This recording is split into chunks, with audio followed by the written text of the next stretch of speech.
just the way you rock. I love the way your breath is way the wine. I love the way you call me little child. Assalamualaikum guys, I'm Sana Khan. Welcome to my channel. तो guys आप देख रहे हैं Sana Khan TV.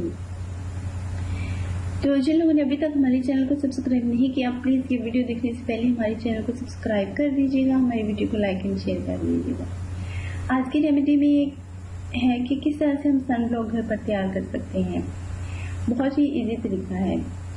आपने sandal powder लेना है और अरके गुलाब लेना है।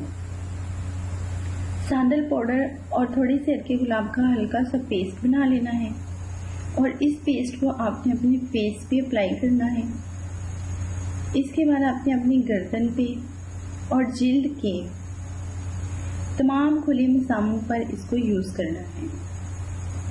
जहाँ जहाँ पे खुले मसाम होंगे गर्दन पे, चेहरे पे, तो उसे आपने उन हिस्सों पे लगाना है। ये बहुत ही बेहतरीन सन ब्लॉक का काम देगा। तो उम्मीद है कि आपको ये हमारी वीडियो पसंद आएगी। अगर ये वीडियो पसंद आए तो प्लीज़ इसको लाइक एंड शेयर कर दीजिएगा। अपना ख्याल रखिएगा। ओके, अल्लाह हाफिज़, बाय बाय।